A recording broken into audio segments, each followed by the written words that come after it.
working? Sure, it's absolutely working. The tag's working, everything's working. Woohoo! We are on live, people. Yeah. How exciting. All right. Hello, everyone. Welcome to my first live interview with the 𝗥𝗲𝗁𝗁. He's a legend. He's also a friend. He's a lot of things, but mainly I want to point across that he is a writer, a coach.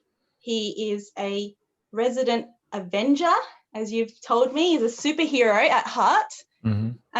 But also, yeah, he's very knowledgeable and he's an expert in one of the things that I'm passionate about talking about, which is burnout. As you all know, I've been through burnout myself. So Jack was he wanted to share a few tips that he has because he has some experience with resources. So we're going to talk about that tonight. So yeah, I'm really excited. How are you feeling, Jack? Oh, pretty good. How are you doing yourself? Yeah, I'm really well, thank you. I'm just really enjoying your background. I see that you have some kind of ninja setup there. Well, I actually changed my setup a little bit since last time, because last time it was you're in my playground, now I'm in your playground. Yes. Yeah, I hope there's a Ferris wheel in your playground, but we'll discover that a little later. We will discover. Yes, sure, we will. All right. So, why don't you share a little bit about yourself and maybe a bit about your journey, Jack? Specific to our talk today, Yes. burnout has been a non-stop endeavor in terms of finding balance in my life, of professionally, personally, everything else. So I began my journey as a coach 2 years ago, and at that point I was sort of struggling with finding some sort of peace and balance in the job I was doing. I was getting extremely self-conscious about the relationships I was in, and as well as my workload. I was working overtime, lots of overtime, and I wasn't taking care of myself, wasn't taking care of what I'm eating, wasn't taking care of my social life either. So lots of toxic relationships, lots of people in my life that shouldn't even be there, and doing things that don't really serve me. So nothing was really working out for me. I was always stressed all the time and was just really bad in general. So and my definition of burnout is like this. It's like you have, just say you have like a party that's full of candles, right? You have a sort of really awesome birthday party full of candles, and then you realize that when you needed more candles, you're kind of sort of running low on candles, and running low on candles to burn. So, and until like to the point where, oh shit, I'm really out of candles. I don't have any more. So in order to light up this party, so I'm just, I'm exhausted.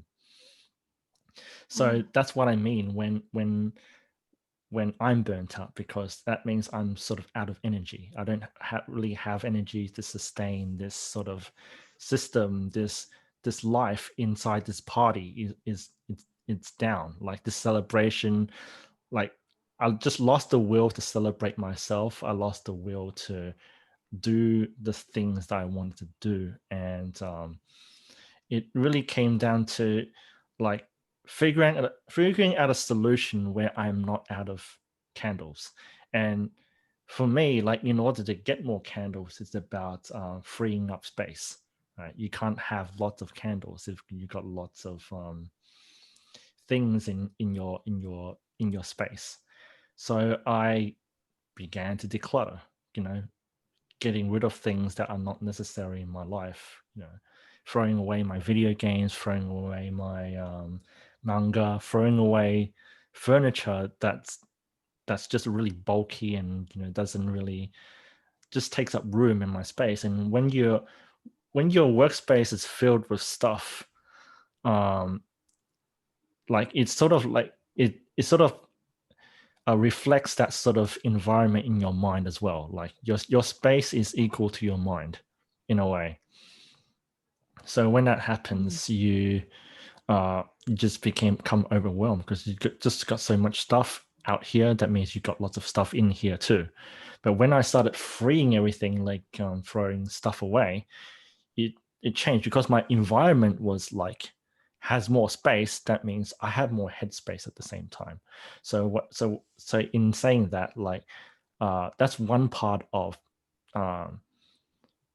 my journey of getting rid of burnout, is to free up space to give to myself, because I deserve it and I need it in order for me to do things that are like that are worth my time, that I actually enjoy. Like so anything that you do right now that you don't enjoy, it's simply just baggage, right?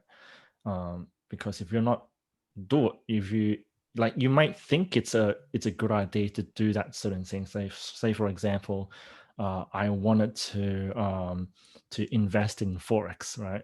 Because that will give me better financial security in the future. Although it's risky, it's good because like a lot of my friends do Forex, and I have a lot of friends that like are trying to get me to do Forex, but like I just can't. I'm just not really into that. Like it's great, like it's awesome. There's potential to make a lot of money doing that, but I just don't enjoy doing that. And there's people that's forcing me or trying to convince me to do it, but I just don't. My heart is not in it. So in that sense, it's more like I can't have Forex in my life because I just can't find myself to enjoy that. So what do? I started doing things that I do enjoy, although it's not maybe not as lucrative as Forex then, but like it's still great. So my journey is more like the management of resources, and hence what I do is like, how do you manage the space around you, right? So because the more space you have, that means you have more room available to do other things. Yes. And that is the thing that I'm an advocate for. I'm an advocate for freeing up space. I'm not saying to get rid of everything, right? But like just leave the absolute necessities, like things that bring you joy. There are people that say everything brings me joy, but then sometimes you have to be really honest with yourself on the things that actually bring you joy. Like maybe your family brings you joy, or maybe your hobbies bring you joy. That's absolutely fine. Like there's nothing wrong with having things that are not lucrative that brings you joy. So it's all about accepting, like I actually like that thing. It's not going to make me money, but I enjoy doing it. But like there could be opportunities that could become a thing. I could help someone with, by simply making a TikTok video of myself doing that hobby, sort of like raise the spirits of people that's watching it. Like you could do it that way. Yeah. So, I just want to take a moment here because you've touched on so many like valuable lessons and things throughout your journey. And I really want to commend you, first of all, because it's really hard, like to be able to, first of all, to share that. So I really thank you for that. But also, I think what really touched me during that was that you mentioned this concept of the celebration of yourself. Yeah. And that, I mean, and the candles analogy, I thought, like, I'd never really thought about it that way before, but it's the way that you have sort of described it is quite poetic, actually. It's not only is it poetic, but also that it's actually, it is quite sad, like to think that, when the candles burn out and you actually stop celebrating yourself, that is, you know, that is so impactful, and it's just so profound that it's so true, because I think I see myself a lot of that in the past as well, with my journey through my corporate career. And I think, I mean, a lot of it's all driven sort of, you know, the way that our makeup as human beings is driven through like childhood and all of our experiences growing up, which has embedded in me a seed to always feel the need to achieve. And that's why I want to help, you know, like high achieving women, because I know how it feels to always, you're going to have this relentless need, and you don't even know why. You just always want to prove yourself, to fill your cup with love. And you want to get it from other people. Like there's this sort of, like, I didn't know before that was what I was doing. But I've found that burnout is a term that comes up with all different images in people's minds. And if you actually search up the term burnout in YouTube, you actually get cars, like all the racing cars that go zoom, zoom, you know? I can use that. You can use that poetically in a way, you know, like burnout means like, you could mean like you're a car and like at some point, like you can't, your tires gets worn out and you can't like continue the journey anymore. You can do it that way. Yeah. Right. Yeah, that's or true. like Runs out of gas. Yeah. Or like I have an even more humorous analogy of burnout is like, say like you basically have this new infection of like fungal infection, and then somehow somebody has to take out a flamethrower and then like blow torch it, you know. Yeah, until it's actually disintegrated. Yeah. But then in the process, like you're not only burning out the fungal, but you're only burning yourself as well. Everything else, that comes with it. And what I really loved about what you shared as well, that I think a lot of people can learn is that this whole concept of, you know, burnout is not just like, sure, you can get it from work, like if you're overworking yourself or you're overthinking. There's a lot of that overness of that exhausts people, and it can be emotional, it can be psychological, and physical as well. So all of those aspects combined can cause this fatigue, but it's the prolonged fatigue that actually drives someone to, I guess, get to that stage where they feel like, oh, I've completely been depleted, I've been disintegrated, you know, like from what you were saying, all my candles are burnt out. I think like it really comes like at some point in your explanation, you said sometimes we don't know why we get burnt out or why we go on this endeavor. And I sort of have a hypothesis of what might be the cause of it. And I think it really comes down to value, personal value. Because why do we endeavor to achieve all these things? Is because if we don't try to achieve all these things, we don't feel whole in ourselves. We think that by doing more things, it means that we become more valued. And that is a very tragic myth. Like so many people are trying to achieve all these things and they beat themselves up because they can't, their body doesn't allow them to achieve all those things. Yeah. And that is tragically what's causing all the burnout. It's because because I think that I need to be this great person, this perfect person that can do all these things. Like if I can't do that, then I'm no use. I'm useless, right? But then like I think to me that's a very immature way to think about it, right? Yeah. Because like if you think that way, right, then you're sort of like dismissing the fact that you are also important in because if you go through the burnout, if you do that with and neglect your own personal well-being, you are basically you're basically destroying your body, and by destroying your body you get sick, and when you get sick you can't do anything anyway. And the thing is that with this whole like relenting desire for people to achieve things that are outside of themselves to feel valued as well, is that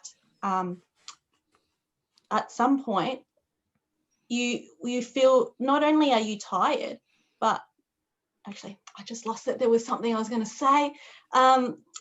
Oh, I was saying, you mentioned about like when you get, when you want to feel useful, but then you no longer you feel useless to yourself. When you get to that point of exhaustion, or you've injured yourself, or you keep getting sick, and there's this whole like, I want to try and achieve, but then I'm disheartened and disappointed at myself because I wasn't able to do it because I'm not feeling productive, or I keep getting sick and I have to rest, and resting is not productive. And then it's this whole cycle of like beating yourself up and then not achieving, but then wanting to. And that psychological event, that if it happens regularly, then it actually, you actually don't get anything done.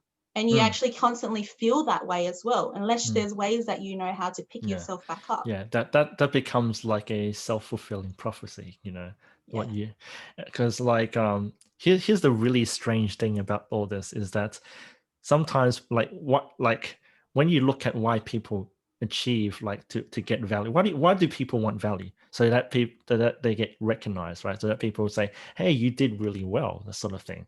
So that's also another dangerous way to go about it, is that you want value so that people will recognize you. And in saying that, you're saying that if people don't if you don't really work hard and you don't have any self-perceived value, people will not see you as valuable. I think that's also another limiting belief, because at that point in time you're sort of deciding for other people that you are not valuable. Like, they didn't say it, you just think that they think that you're not valuable. Again, the beating the self up. Yeah. So we beat ourselves up because we think that other people think about us this way, which is false. Like, how do we know that people don't like us or don't find us valuable? We don't, right? It's all in our mind, though. Yeah. Like, it's just a perception that we have because it's ingrained from whatever experiences that we have. And I think that like, it's really hard to deal with because society, like, we grow up in a society and we have cultures and we have certain values that are ingrained, and we sometimes don't even think for ourselves. We just think, well, what can we do to help other people? But then it's like, when you stretch yourself too much and you're doing too much or having too much stuff, like you mentioned about just all the consumption that just consumes your life, you lose yourself in it all. As well. Yeah, like you become defined by like what you think people think of you. Yeah. Which is quite sad. And when you say like, let's I want to move, not sure which direction you want to go to, but like in terms of getting to a solution to all that, it's first step is to really recognize for ourselves, like for all those who are struggling with this, with burnout or being overly stressed about something. I think the first step is like to really notice that you're in this situation. Because if you don't notice that you are burning out, or like you just neglect the fact that you're burning out, how are you able to solve the problem, right? Yeah. So the first thing is to notice that there is a problem. That's the first step. And then after that, you have to put yourself in a space where you decide how you want to proceed from that point onwards. Like why is this burnout worth it to me? You have to ask yourself, what is it going to give you in the long term? Yeah, absolutely. Yeah. So it's like a lot of people who are going through this say like, I don't really have a choice. I need to raise my family. I need to put food on the table. Like, my kids need me, or all these sort of. I wouldn't go as far as to say that they're excuses, but then, like, I mean, like, you still have a choice, right? There are ways to get through it, even if it's just kids and stuff like that. Like even kids, like you don't, like, I've been talking to a parent that says, oh, my kid takes 24 hours of my time. I was like, How is that possible? Wow. Because does your kid want 24 hours of your time? Like, does your kids need Don't they you get 24? tired? Yeah, exactly. Yeah. Oh my gosh, if I want my parent for like 24 hours, holy Yeah, crap. that's crazy. So it was like, I want to ask him that, oh, does your kids want Whoa. you 24 hours? Like, he was like, Yeah. no, I don't know. Right. Well, that's something for you to think about, right? Yeah. Because like, if your kids don't need you 24 hours, like, why do you think that you need that your kids need you for 24 hours? So you have to think about that, right? And allocate time to, if kids are important to you, allocate time to your kids. If like this is important to you, allocate some time for that. So it's more of a planning process. So like the first one is recognize the problem. Second part is the planning. Like, what can you do? What's under your control, right? And then thirdly is to execute. So recognize, plan, execute. Yeah. So that's the sort of the methodology that you've come up with. So that's a really basic sort of plan. That's like just the really fundamentals. Like, it's different for specific people, because like some people have different sort of problems in terms of that. Like, it's more about like really understanding how that person works, and that's why us coaches are very valuable in that regard. It's our job to recognize like what it is that they need, that specific person needs.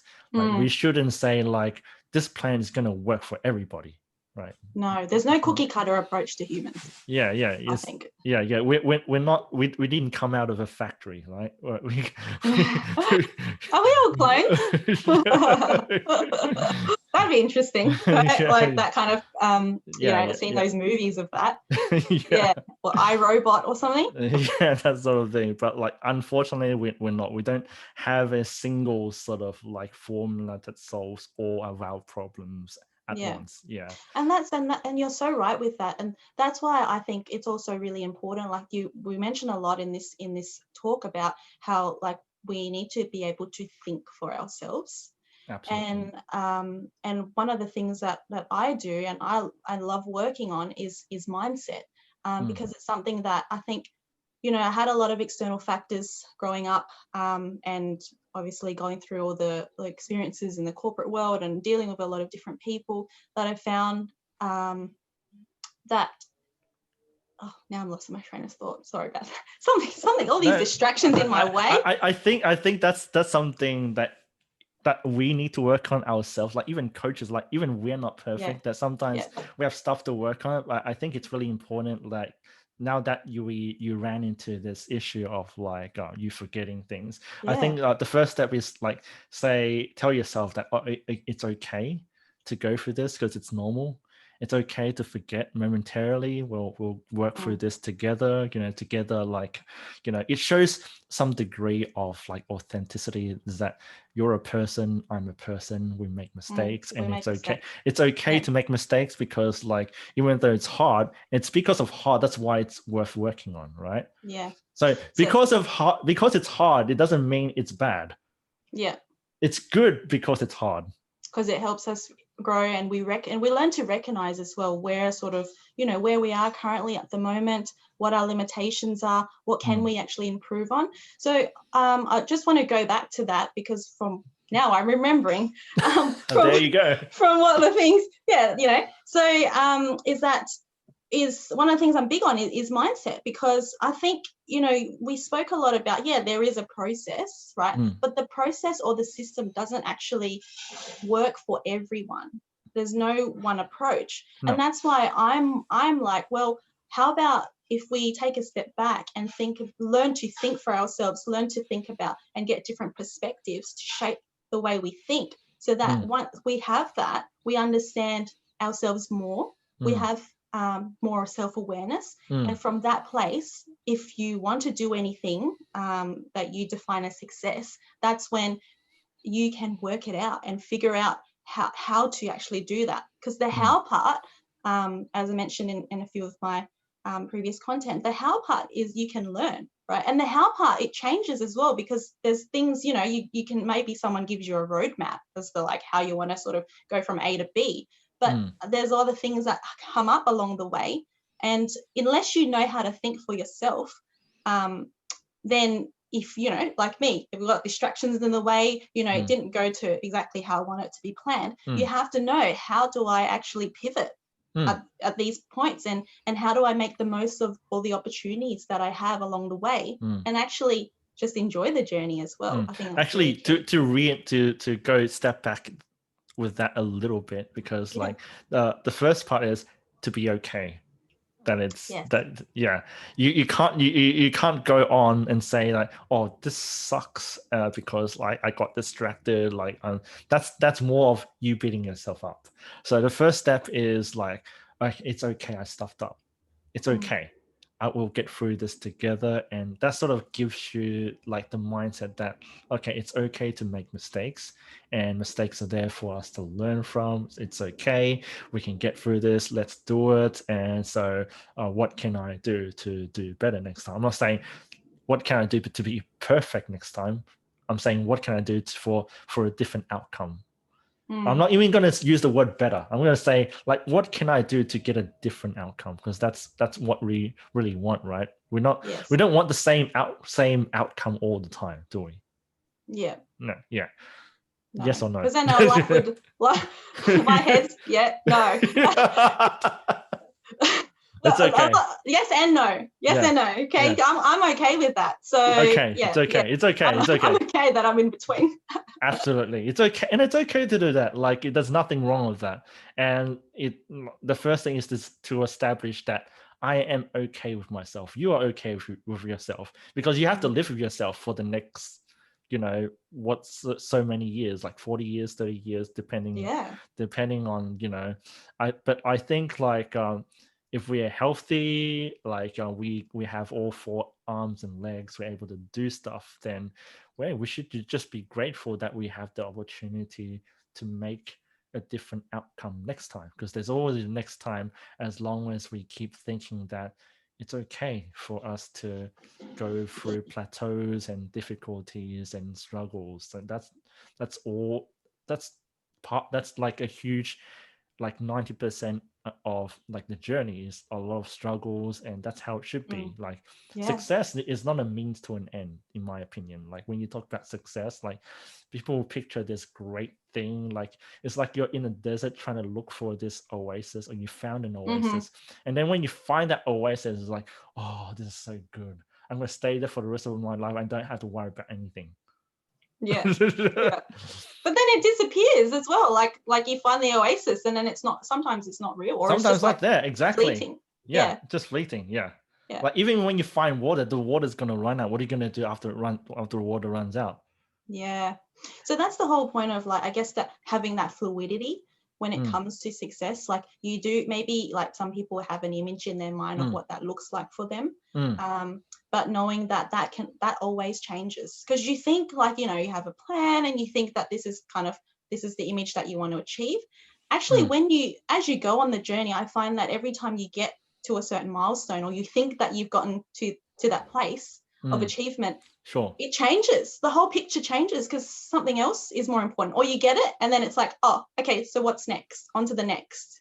So it's really sort of having to relish in these moments where, like, as well, to help, because I found, I mean, personally, from my experience, not relishing in the achievements as well. Like once I've achieved the image I set out to do, like then move on to the next thing, you kind of just pass by. It means nothing eventually. Oh, well, it means like whatever you choose to define it as. Like if you choose to define it as like an endpoint, but it's not really an endpoint, you become sort of like disillusioned. It's like, oh, it's disappointing. Like I reached it, but then what? It didn't feel as great as I thought. Yeah, exactly. Right? However, like if I try to reframe it in another way and say that, okay, I got something good, it means to me that I did something right at this point, and what other challenges are coming my way. That way it feels better, because like you reached a new level. It's like you're playing Tetris and you're up to level 3 or something. It's like, wow, I'm in level 3. I'm looking forward to more adventures. Or like when you play Super Mario and get to a certain level in Super Mario, it was like, wow, I get to like see the ocean in this level, you know, like what's beneath this ocean, what's after this ocean stage. It's more like that. It's not like I got to the ocean stage and that's it, I'm not going to play anymore, because that's as that's yeah. But then you still have to play. You know, there's still more levels. So yeah, and it's also, I think, cherishing the fact that as you get through all these Tetris levels, since we're talking about it, is that it's also about acknowledging like the progress that you make, and like who you actually become as you evolve to each level. Like what kind of superpowers do you have? I'm thinking now Mario's coming to my mind. You know, you collect all these coins, obviously you get richer, but then also like, you know, you have all the extra level ups as well. And or you get like, you know, you can get really speedy and crush all the mushrooms. eat mushrooms and have like King Kong throw barrels at you, you know. Yeah, but you would never have that experience unless you went through those levels and, you know, obviously encountered all the ups and downs. But you know, it's not, the prize isn't to get to finish level 1. The prize is the whole thing, the whole journey. It's a whole continuous journey. You know, we just keep playing until we can't play anymore, you know. Yeah, well, this has been really insightful. I guess like I really want to know, and for you to share like what kind of you know, what kind of help can you sort of provide people with? What kind of help do I provide people with? Yeah. we're going to like the magic mushroom part, right? Yes. I love the magic mushroom. The magic mushroom. Okay. So the way that like me as a coach assists people is that I don't claim to have all the answers to their problems. That's not what us coaches are there for. Like even I feel like the way that I see it is that there is this world that I sort of envision in my mind, or this world that I want to envision to or advocate to people, that there's one part where coaches are resources, and the other part is coaches as the decision makers. So if you choose the coach to be your decision maker, that means like that person is accountable or responsible for your outcomes, which is a little bit disastrous if you look at it that way. That's not the kind of coach that I would encourage people to go for. You know, like sure, like if you want to lose weight, right, you look for a coach to lose weight, and you found this coach is really good at that coach has lost a lot of weight in himself, and you think that if I was to follow this coach, I would be able to lose weight like him. But then that's a little bit an illusion, right? Because like that coach's needs are different to your own needs. So that's a really illusion. And even if like it works for you, like even if like say I want to be a better tennis player, and I found like Serena Williams to be my tennis coach, and I actually do really well in I became a good tennis player, and I would challenge that person didn't become a good tennis player because Serena Williams was that person's coach. I'm saying that person became a good tennis player because he didn't really need Serena Williams in the first place, because all he needed was knowledge. He was able to follow up or be accountable for like what he took in. But then, however, not everybody is able to do that. A lot of people are sort of like struggling in a sense that they needed someone to, you know, really take responsibility for their progress, and because they're scared to be accountable for themselves. And that's a really tragic way to see it. So like the way that I the way that I encourage people to see is that us coaches, ebooks, and all these things, those are all resources, right? You have control over how you use them. You are responsible to how you use them, right? And the way that I coach someone is that I don't give answers to people, right? I ask questions, and that's what all us coaches are responsible for is to ask lots of insightful questions so that the client is able to find good answers to them. And that's what I like doing. It's more about me learning about that specific person and on how he sees the world that he lives in. And it's like I'm standing beside him in his world, and I'm sort of trying to notice for him all these things and opportunities from that standpoint, rather than me bringing my magic mushrooms into his world and say, okay, this is a magic mushroom you need to excel in everything. But then my magic mushroom doesn't necessarily going to help you get to level 2. It could even kill you, my magic mushroom, on the spot, right? So I don't give out magic mushrooms. It's more like I'm there to for you to hold on to if you need me to. Like if there is a drain somewhere, like there's a like whirlpool somewhere, you can hold on to me, and I'll make sure that you don't fall down there. But like for you to get to level 2, level 3, level 4, that's your job to do that. I'm only just pointing out like maybe wormholes for you to get through, or oh, there's a wormhole there. Maybe you can go through there. That there's an opportunity there. Why don't you explore that? And then if they say, oh, I'm too scared to explore that, and I say, why are you too scared to explore that place? Let's have a look at that. Let's have a look at that. Yeah. Yeah, exactly.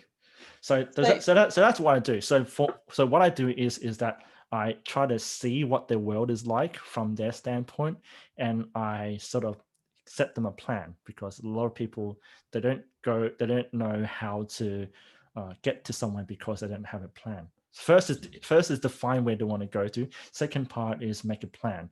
Third part is actually taking action to get there. And I love that you've also provided a bit of, I guess, education with, you know, what we do as coaches, because I don't think not everyone has access to coach before, or some people don't, you know, they get us confused with like, are you a counselor or a psychologist? Like, oh my God, what is this? Like, there's sometimes that's sort of a bit of an education piece, is that, like you said, we facilitate the dreams and goals. And we provide the different perspective, so that, you know, maybe we see things from a different angle. So that's sort of me with the mindset side, but also you know, it's incredible having an insight by your side that is pretty much your teammate, but also, you know, cheering you towards your goals. And I think that having that kind of service that we provide is so valuable. Because I mean, people say, oh, well, what about, like, I can just ask my friends or my family, but it's a whole different experience. I think, because, you know, they're always going to support you, but maybe like you said, when someone faces some fear, or like they say, oh, you know, I don't want to go down that way because it looks a bit scary. Unless you really look at sort of, okay, what's actually going on there, and having a third party to really help you with that. Yeah. The thing about coaches is that we are not emotionally, we are trained to be not emotionally invested in that situation, because it's not really about us, right? So we are safe for them to hold on to, because I don't involve myself in their story. Like, I'm just there as a supporting, like I'm your like crowbar, or like you know, sidebar to I'm the cheerleader. I wouldn't say I'm a cheerleader. Like I'm like somebody who'll stand by you no matter what choice you're going to make, because it's really all about making choices. There's no good or bad choices, but whichever choice that they make is something that they need to be responsible for themselves. So it's more like me being there and keeping them accountable, or making sure that they're accountable for themselves. And free of judgment. I mean, that's what us coaches are really big on as well, is that because we're not part of the story, like if your friends and family, you know, they're part of your story, they don't want you to get hurt or tread on that rock and, you know, all these things. There's some judgment and bias there. And so that's where, I guess, it's differentiated with coaches. Yeah, so it's more like getting the client to go through the trail of whys. That's also another neat thing. It's like more like, oh, why is that scary? Okay, I'm scared because it has a lot of zombies in there. Okay, why is it scary that there's a lot of zombies in there? Or because if a zombie bites me, I become a zombie. Well, and then I'll ask myself, oh, why is that scary?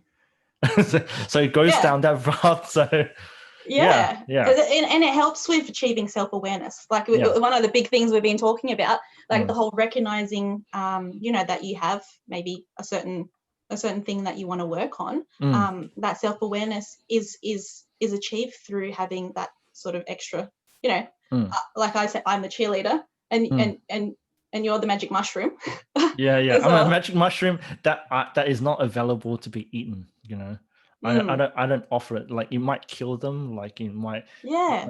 It might make them like super aggressive. Like, it could be bad for them. So I don't give out magic mushrooms for free. Yeah. Yeah. I love that. So maybe to sum up, with the, how do we actually defeat burnout with resourcefulness? Do you want to go through those steps that you said? Resourcefulness. How do you defeat burnout with resourcefulness? So the way that I did it, I'm not saying that it's going to work for absolutely everybody. It's a framework, guys. It's a frame. Yeah. So the way that I do it is I clear out space, because a lot of the time when you're being burnt out, you got a lot of stuff in there.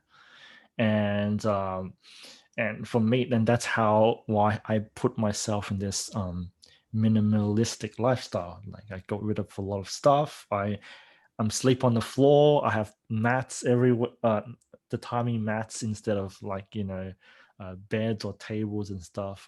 So that's a lifestyle I chose for myself. So other people, they might like to choose a different sort of lifestyle in order to clear space. Maybe they could paint their walls white.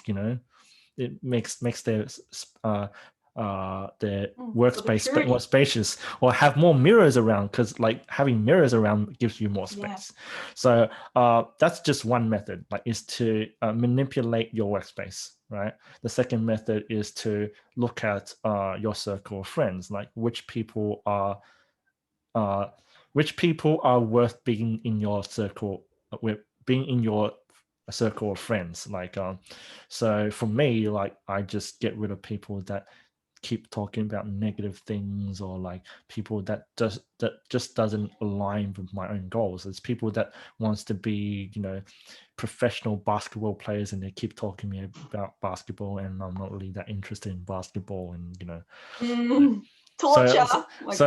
So I hang out with people that like have a growth mindset like mine, that wants to be better in themselves and be open to learn about other people and stuff like that. Yeah. So circle of friends, your workspace, and also you could look at the way, like, your hobbies are also very important. Are you doing enough of your hobbies? Are you really good at with your diet? Like, what are you eating?